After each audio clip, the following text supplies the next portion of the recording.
Great.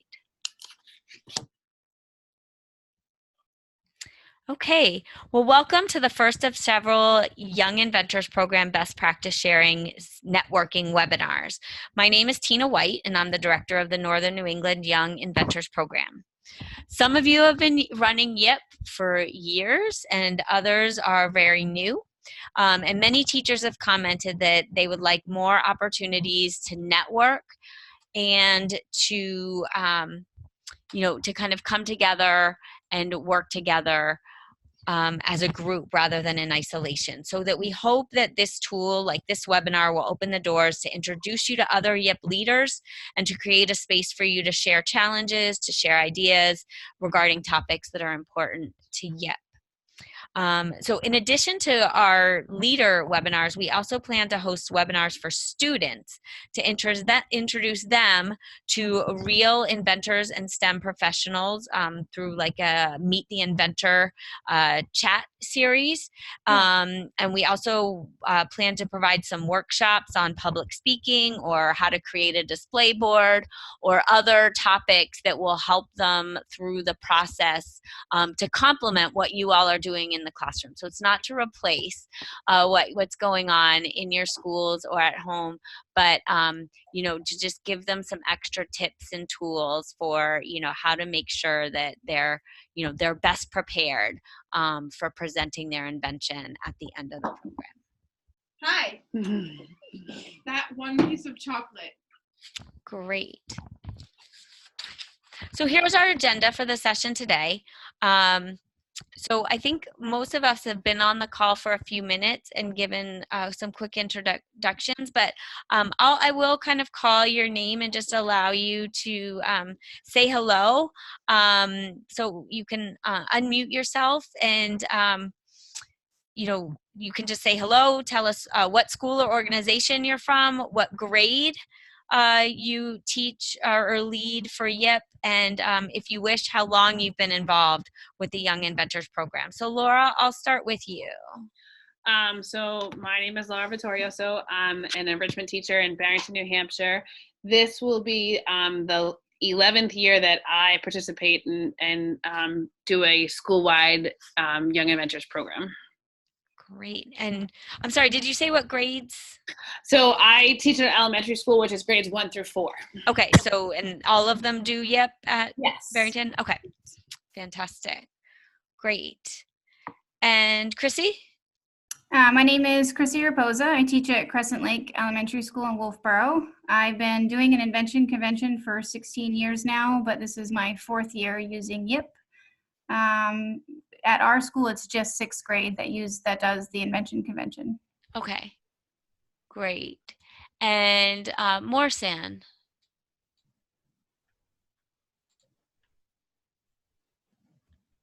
Are you able, and if you don't have access, that is okay.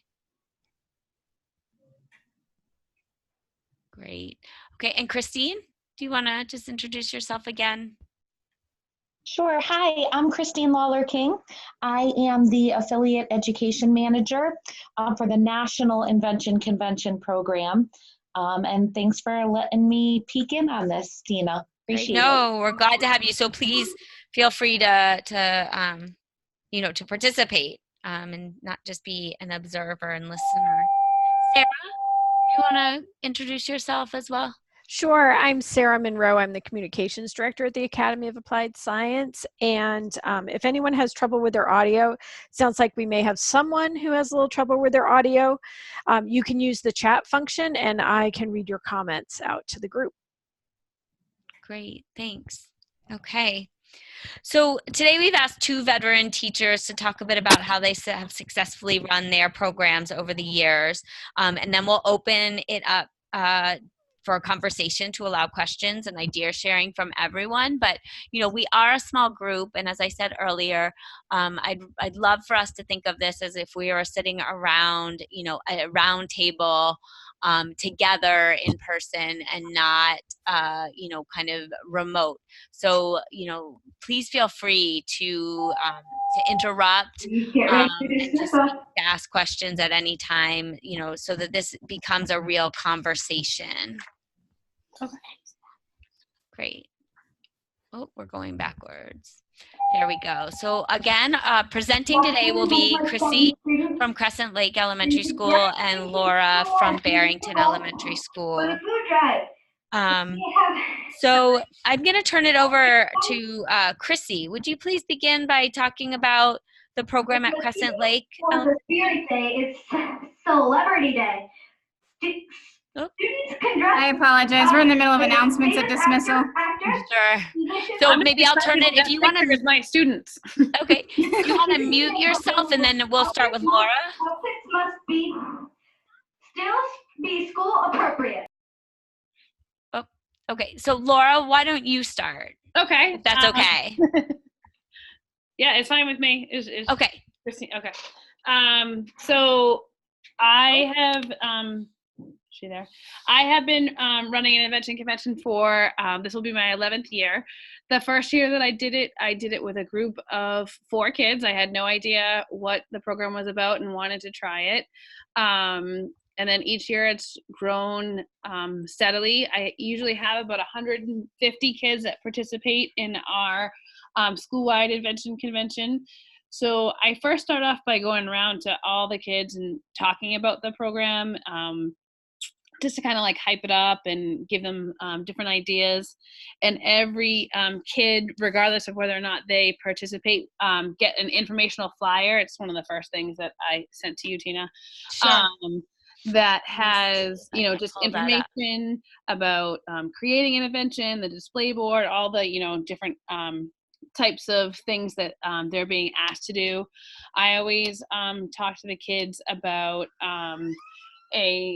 whatever the theme happens to be that year, and just kind of really promote it. At my school, the kids who want to participate sign a permission slip, and they bring it back to me, and then they do the majority of the work at home. It's a school project that they, I remind them they can work by themselves or with one other person, and do it pretty much on their own. I do a lot of check-ins with the kids once they have signed up. We do like announcements. I do a little video that they say, oh, there's Mrs. V talking to us on the TV about all the different inventing and reminders. I do little progress reports. Oh, or how is your invention going? It's not a thing that they have to do. They're encouraged to do it at home. So I send out those different progress reports to see how they're doing throughout the year. And you sent me some of those, right? Yeah, so those different progress reports, and I'll try and pull those up as well. One that you just pulled up, that's like the permission slip that I sent. Okay. And then once they return that, I send them home an invention journal, just to kind of like get them started and give them different ideas. And then a week or 2 later, I send home these little progress reports with all those little reminders.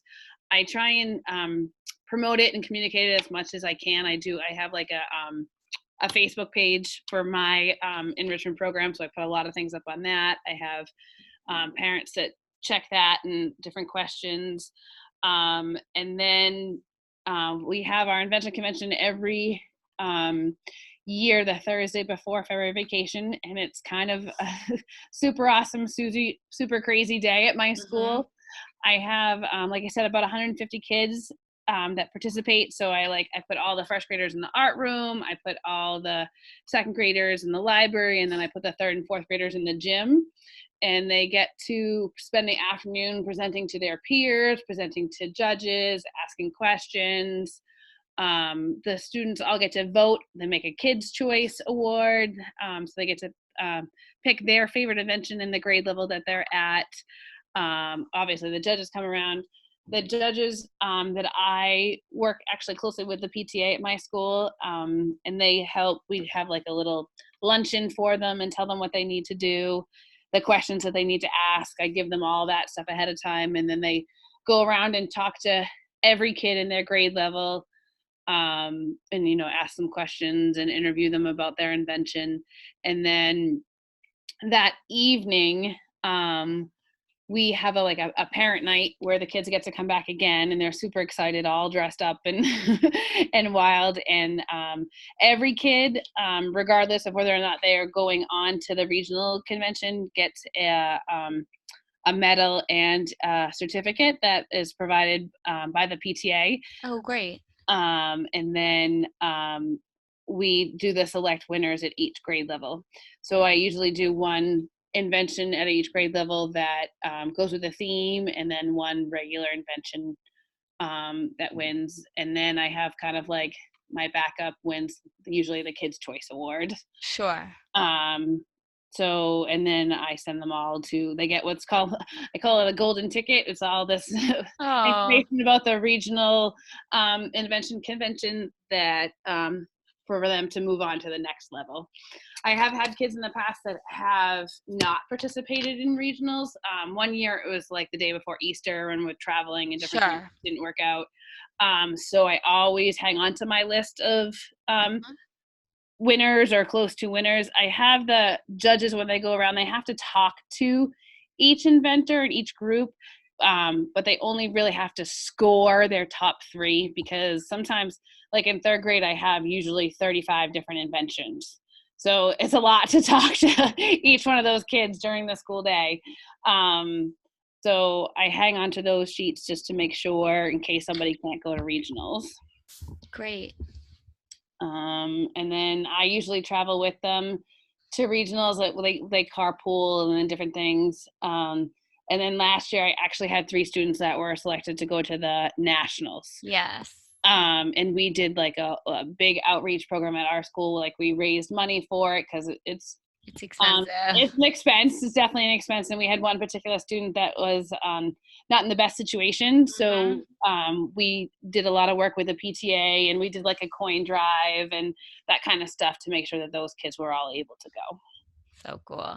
So it's super fun. It sounds like a lot of work. All of this paper that's here, all those files I have, and anybody can take them and modify them and make them their own, whatever works. I'm totally fine with that. It started for me as, like I said, with one group of 4, and I was like, oh, I'll try this. I got a little flyer in the mail, and it has just absolutely exploded. I have kids that come to me on the first day of school. When's the Invention Convention? When's the Invention Convention? And it's not till February. So it's just a big thing, big part of our school community. So, and when do you start communicating? Like, when do you send that first letter home? Or, I mean, clearly because it's become a thing, a good thing at your school, you know, kind of students are aware of it. But when does it really start? So I go into all the classrooms directly after winter vacation. So like that first week in January, I push into all those classrooms. Great.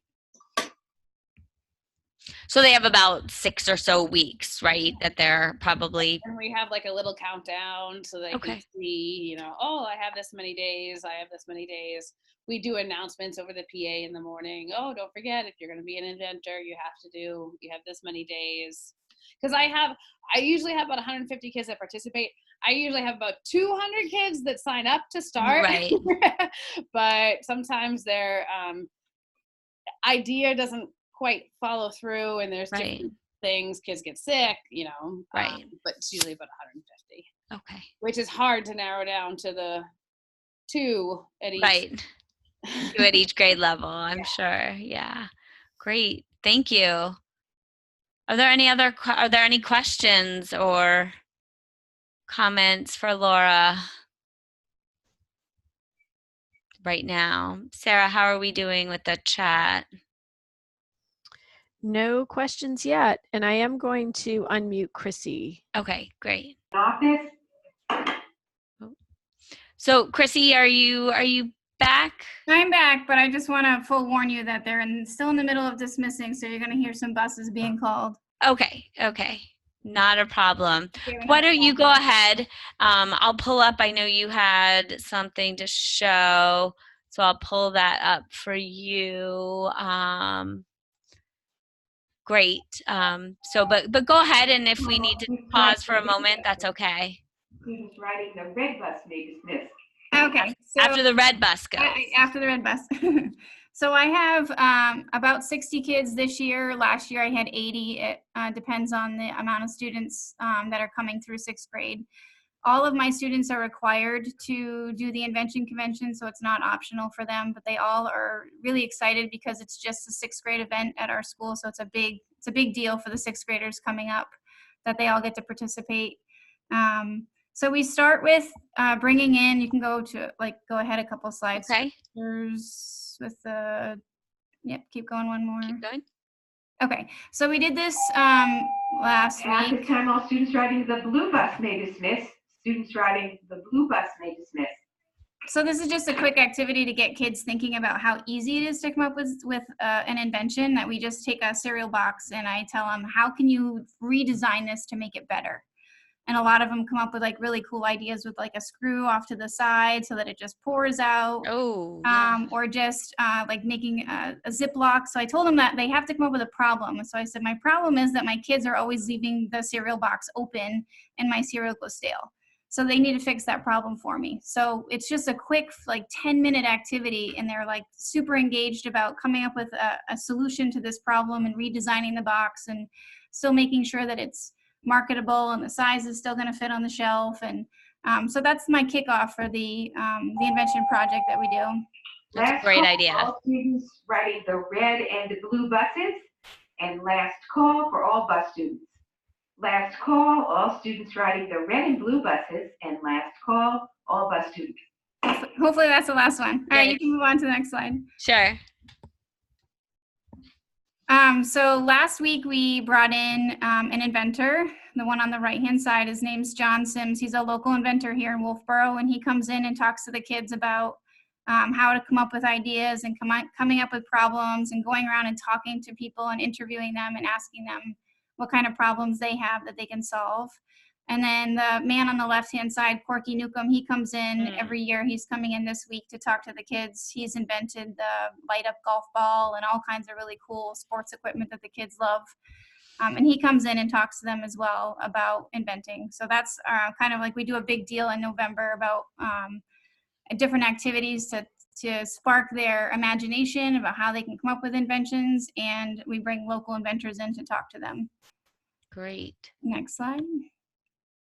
And then the next thing I do is I go over lots of different examples of inventions that kids have made in the past so that they know that it's not out of their reach. It's something that they could easily do. They can take something that already exists and they can fix it and make it better, or they can come up with something from scratch. So I did that with them last week. So we start early. We start in November because it's half done at home and half done here at school. So right now they have 3 weeks to come up with their ideas. So we give them about 3 weeks to brainstorm. Great. Next slide, or next couple slides. One more, sorry. And this is, so the thinking phase is what they're working on right now is they need to come up with 4 problems, and then they need to say why they want to fix it, and then they need to come up with 2 ways to solve each problem. And then once they turn that into us, which is going to be in the next couple weeks, we sit down with them and we talk about which ideas are the best. We have them sit down and research to make sure that what they've come up with isn't already invented. And then we move on. Next one. So that's the research that I just talked about, that they have to go through and they have to look online to make sure that the product that they're thinking about creating isn't already on the market. Okay. Next slide.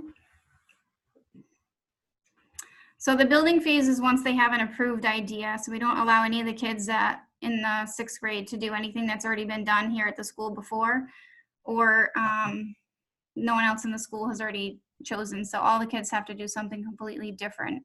So at this point, once they get the approval, they're free to start building at home.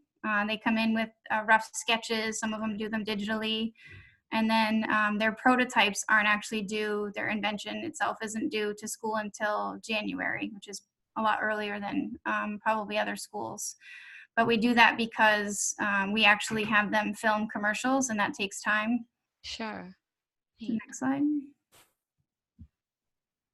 So to market, we give them time in school to work on the display boards and the commercials. So they, Oops, sorry. nope, that's fine. Nope, that's Okay. so the display boards, you can see in the picture, are done here at school. We want to make sure that all the kids have the supplies that they need to be able to complete. And not everybody has printers at home, so we want them to be able to print whatever they need to be able to complete their poster boards here at school. I have a question. Yep. So is this part of your like genius hour, or is it part of your science, or how do you fit it into the schedule wise? Well, we have winter sports in January, so we have 4 days where we go skiing or snowshoeing. So we have 2 hours of those mornings, so we use that as project block time.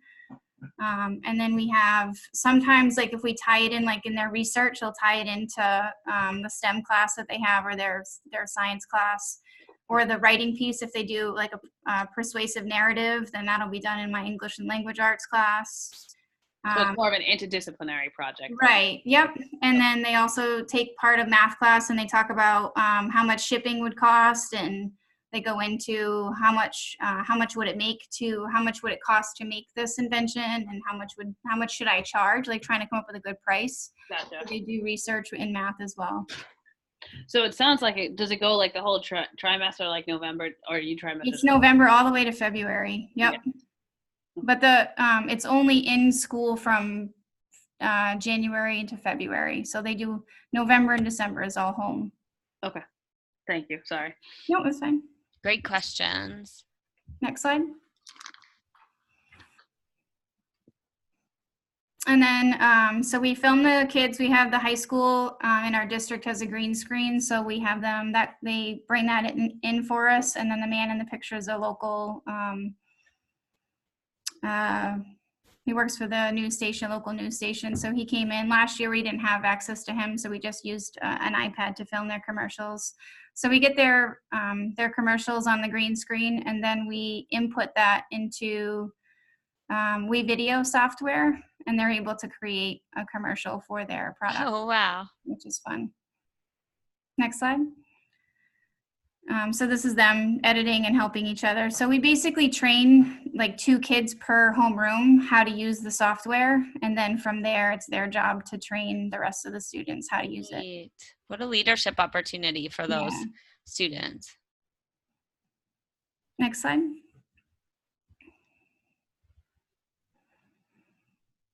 And then we go over with them what the judges are going to be looking for. And we send out invitations for the parents to come in during the Invention Convention. So it's a big deal for us. We have 2 full days set aside. One day the judges are there, and then the other day we have classes coming in. So the other 4th and 5th grade students in the class all come in. They spend about 20 to 25 minutes in our rooms going through so they can practice talking to everybody and trying to sell their product. And then parents will come in as well. But it's a 2 full day event that we don't teach. They're talking all day, which is wow. Great. Next slide. And that's the big day. That's our Invention Convention. So that's one of our judges there on the left. So they're all set up, and we have our class, and then another class will be in visiting. So it's just a constant flow of visitors all day.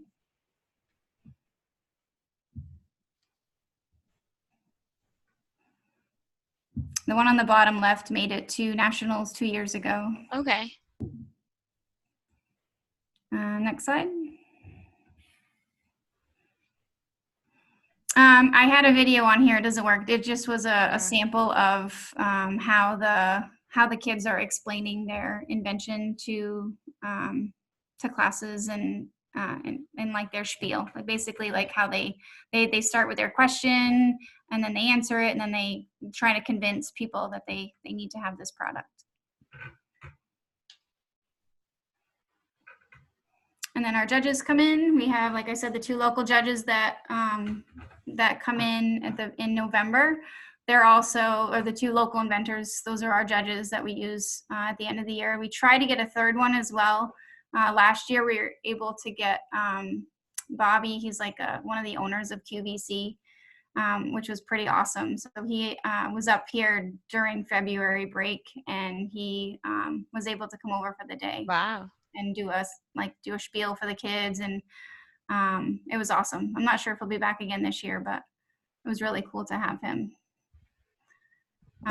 Sometimes we just get like a local member of the community to come in to get that third person if we're unable to get an actual inventor. Okay. That might be it. Is there more? Just I think. Yep. So this was 2 years ago. We sent 3 students last year to nationals, and 2 years ago we sent these 2 students, made it all the way to the national convention in Michigan. All right. So yeah, it was an amazing opportunity for them. Something they'll never forget. I can imagine. Great. Thank you. You're welcome. Are there any questions for either for Chrissy or for Laura at this point? I'll open it up for kind of general comments and questions or just more idea sharing. No questions in the chat yet. No questions. Okay. So, you know, it looks like, you know, both of you have been doing this for a long time, you know, and as you know, I came in to begin directing the program last spring. So, you know, it looks like you all both kind of have a curriculum that you use, and Laura, you know, yours is really more independent driven with students doing a bulk of the work at home, and Chrissy, it looks like your students kind of do a lot of work at home at the beginning phases in the first 2 months, and then kind of bring it to school where they're, you know, refining and finessing and working on the presentation aspect of the project. And I think that that's great. And then we also have our own curriculum. And one thing that we're, you know, we want to make sure is clear that, you know, all programs in the Young Inventors Program, so all schools and after school programs that are sponsored programs, you know, are free to do their own curriculum. Chrissy, it looks like you've kind of got, you know, activities and things that you do to help prepare students and give them the skills and the tools they need to be at home designing and inventing. And our curriculum provides alternative or different activities, but that are all very similar to kind of go through that same process. So as you look at our curriculum guide, or for any new teachers out there, you know, we have all of that provided. And then certainly we have resources like our current teachers that have different activities and things as well, but they're all very similar, it looks like, in kind of your timeline and how you lead the program to what our curriculum does as well. And our new curriculum guide also does provide rubrics, both for the lesson plan activities as well as rubrics for scoring.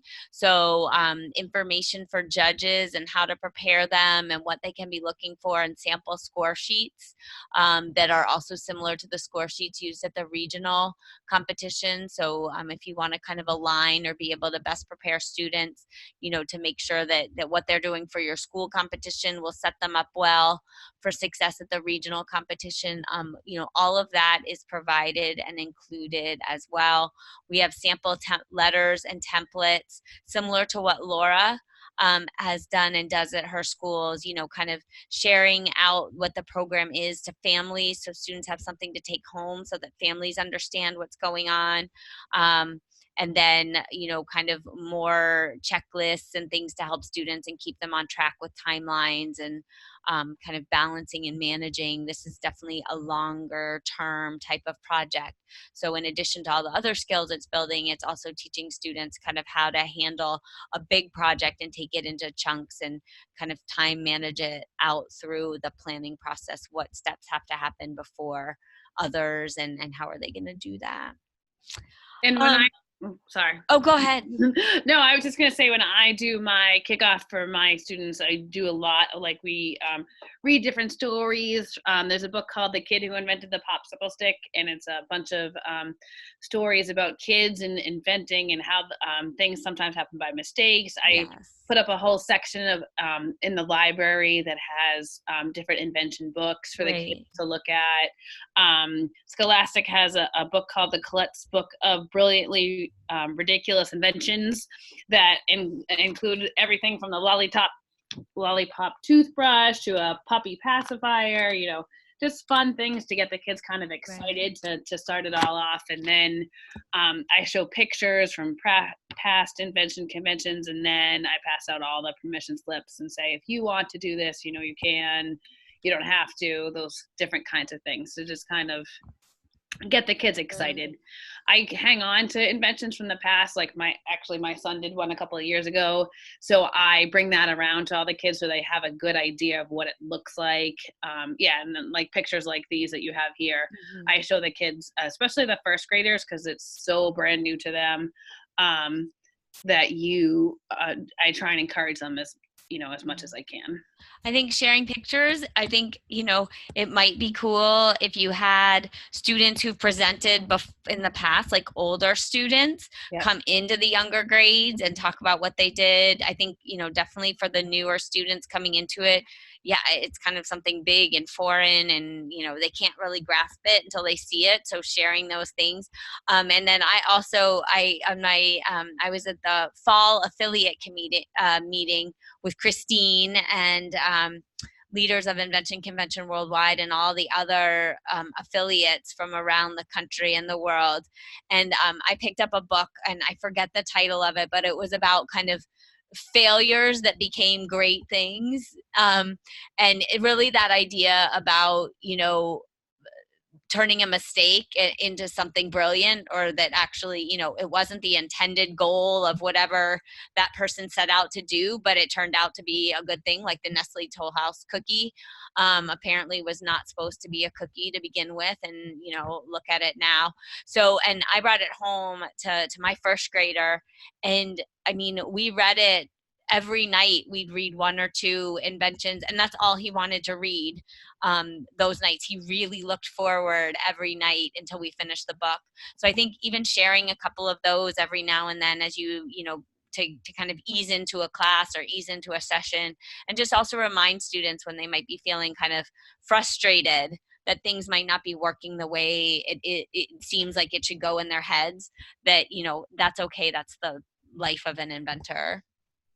That's one of the things that I really stress with my younger kids, is that it doesn't actually have to work. I think that that's the key thing, especially for the younger kids. I promote a lot of, it has to be a creative idea that solves a problem. Because when you have a first grader, sometimes don't even know what a problem is. Like they want to invent a rocket ship to the moon. Well, that doesn't really solve a problem. So we have to, kind of backtrack, and what's the problem? What can you do to fix it? Those different kinds of things, so they can realize it has to have a problem and it has to have some sort of creative solution. I had a student several years ago who invented the Save the Animals spray, because she didn't like it that the animals would run into the road and get hit by a car. So or trucks or different things in the winter. So she invented this spray that didn't work. It had like glitter in it and food coloring and stuff. And the idea was to put the spray on the back of plow trucks and sanding trucks in the winter, and then it would be a spray that the animals didn't like the scent, so when it was in the road, they'd get to the road and then run the other direction, and not get hit by the cars. So it was just, a different way to solve a problem. And she actually did very, very well at our school invention convention and the regional invention convention, because she was able to talk about it, even though it wasn't anything that was ever really going to work, but it was a good process. And that's really what it's about. It's about the process. So I do have a question, because for both of you, because you do have students working on inventions at home. How do you set those expectations with students and with their families for, what needs to be done at home versus at school? And also, have you ever, do you find challenges in terms of, those students that might not have access to the same types of materials, or even the same type of adult or mentorship, like adult supervision and support, that some students have versus others? And how do you manage that? Or have you found that is a challenge, or is it not a challenge for you? I would say for me, I have had students in the past that getting the materials and different things have been a challenge. They have like rough home lives, but I've provided those kinds of things for them. I don't know, a couple years ago, as part of the program kit, you got like a gift card to the dollar store. Yes, and that's still included. I wasn't sure if that was still included. Yep. So I take that gift card and I go and buy materials, and I have them available to anybody in my room who might not have the access to those things at home. Okay. So the kids just come and say, oh, can I have this? I need this for my invention. It's kind of like a the never-ending supply closet. I keep a lot of recyclables in my classroom that kids can use. I try and do those things. I also make a big point, especially with the younger kids, that the invention is theirs and it's not mom and dad's invention, because we have had that in the past where parents have done more of the work than the kids have. And I say to the kids, look, I'm not a judge, but I tell the judges to pick ones that they know that the kids did more than moms and dads did. They're going to try and help them, but they shouldn't do it for you, kind of deal. So we talk a lot about that. It does take a couple, so I travel around to all the different classrooms, and I do, the whole start of January is kind of those first couple of lessons, coming up with a problem, solving it, using your imagination. I give them like the beginning of a machine that isn't finished, and they have to finish the machine with the levies and levers and pulleys. The grade 2, we do simple machines. So a lot of the classrooms hang on to that too, and sometimes launch like Rube Goldberg machines. Great. And we have that curriculum. So if anyone's interested in looking at that, or even just incorporating a little bit of that to prepare students or to give them more tools, such as what a lever is and how it might be used, we have that in our curriculum too, in the chain reaction machine curriculum, that you could take and insert 1 or 2 of those lessons or activities into what you're doing for the invention and design part. So there's also a brand new book called like Rube Goldberg, and it's geared towards younger elementary school kids. And great. I incorporate that with the kids too. Okay, great. So for kids who don't have the supplies that they need at home, I always let them know when I'm introducing the project that whatever supplies they need that they don't have, to let me know, and I can usually find something for them. Okay. My stepmother is very much into quilting and has a slew of cloth and fabric. So if they need fabric, I go see her and I get whatever I need there. And same with wood with my dad. He's got a wood shop. That was one year someone needed some really strong magnets that I didn't have. So I just used part of my budget money to order what he needed. So I just let them know that if there's something that they need that they don't have, to let us know, and we can do our best to get what they need for them. Great. We have a couple parents that every year are a little bit more over the top than the others, but I think the kids are they really know that it's their responsibility to do the project. And if there is electronics involved in trying to make whatever it is that they're inventing work, that's fine. They can have help, but they need to understand the process, and they have to be able to explain how it was built and how it works. Okay. So I think that helps with the parent involvement. Great. Thanks. I also let the kids, build their prototype out of Legos, out of Play-Doh, recycled materials. I always say use what you already have first. Right. One year the theme was recyclables and saving the environment, so they did a ton that year with things that they already had. So we have saved milk cartons from the cafeteria before, yogurt containers, those kinds of things. Great. Thank you. Anything from anyone else? So before we end, I'm just going to ask kind of one more question for Laura and Chrissy, and that is kind of thinking back to when you first started YIP. Is there one thing that you wish you had known before you began, or is there a piece of advice that you'd like to share, especially for those teachers and YIP leaders who are new and teaching it, maybe either in their second or third year or in their first year this year? If you're doing your first year, I would say to start small. Don't do everything. I feel like every year I try to add one more thing on to what I'm already doing to make it a little bit better. But when you're first starting out, you definitely want to start small, start easy, go basic. I don't think commercials are necessary. They're just a fun tool that we've figured out that we can add in. So that would be my big advice, is just to go easy and start small, and then kind of project your adding in all the extra pieces later on. Sure. Great. I think that's great advice. I think that would be something that I would say would be my top advice too. And I would also say that to just remember when you're doing it the first time, it's not going to go great the first time. Like the first year I had it, there was kids everywhere. It was disorganized. And that's okay the first time. You'll figure out something different the next time. Like every year, just like Chrissy just said, I do something a little bit different to try and make it go a little smoother. I do use the things that come in that material box that you get if you send away for the materials. I don't use everything, but I use that. I do try and get a lot of parent volunteers that day, so that might be some advice to give. And I just try and encourage as many kids as I can. Great. Fantastic. Thanks.